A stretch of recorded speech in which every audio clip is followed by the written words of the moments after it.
দুর্নীতি বিরোধী আন্দোলনে উত্তাল নেপালে নতুন করে দেখা দিয়েছে রাজনৈতিক সংকট। প্রেসিডেন্টের সংসদ ভেঙে দেওয়ার সিদ্ধান্তে আপত্তি প্রধান রাজনৈতিক দলগুলোর।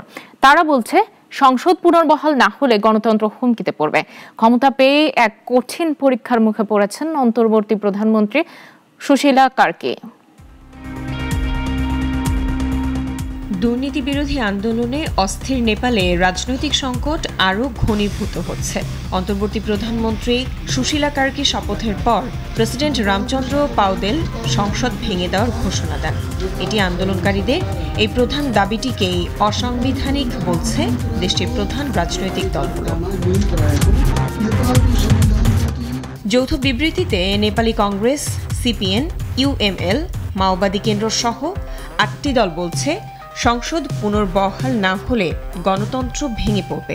তাদের অভিযোগ, প্রেসিডেন্টের পদক্ষেপ আদালতের নজিরও উপেক্ষা করেছে। আইন শৃঙ্খলা রক্ষায় রাজধানী কাঠমান্ডু সহ বিভিন্ন শহরে গত বুধবার থেকে সেনা মোতায়েন করা হয়েছিল। জারি করা হয়েছিল কারফিউ। শুক্রবার থেকে দেশটিতে পরিস্থিতি স্বাভাবিক হতে শুরু করেছে। কাঠমান্ডুতে দোকানপাট খুলেছে, গাড়ি চলাচল স্বাভাবিক হয়েছে। কার্কি শপথ নেওয়ার পর সেনারা কাঠমান্ডুর রাস্তায় টহল শেষ করে ব্যারাকে ফিরে গেছে। আন্দোলনের এক সপ্তাহ পরেই আবার ক্লাসে ফিরছে নেপালের জেনজি শিক্ষার্থীরা।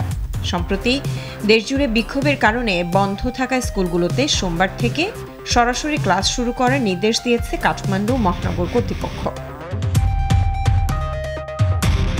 তবে নেপালে ৮ থেকে ৯ সেপ্টেম্বর জেনজিদের বিক্ষোভে দেশটির পর্যটন খাতে প্রায় ২৫০০ কোটি রুপির ক্ষতির মুখে পড়েছে। বিক্ষোভে হোটেলে ভাঙচুর ও লুটপাট হয়েছে, ব্যাহত হয়েছে ভ্রমণ। পর্যটন মৌসুম শুরুর আগেই ব্যাপক হারে হোটেলগুলোর বুকিং বাতিল হয়েছে। ২০০৮ সাল পর্যন্ত রাজতন্ত্রের অধীনে থাকা নেপালে সহজে শান্তি ফিরবে কিনা তা বলা কঠিন। তাই সুশীলা কার্কিকে কঠিন পথ পাড়ি দিতে হবে। ৬ মাসের মধ্যে নির্বাচন আয়োজনের পাশাপাশি সহিংসতায় জড়িত ব্যক্তিদের বিচারের আওতায় আনা তার প্রধান দায়িত্ব। লায়লা নাজনীন, নাগরিক।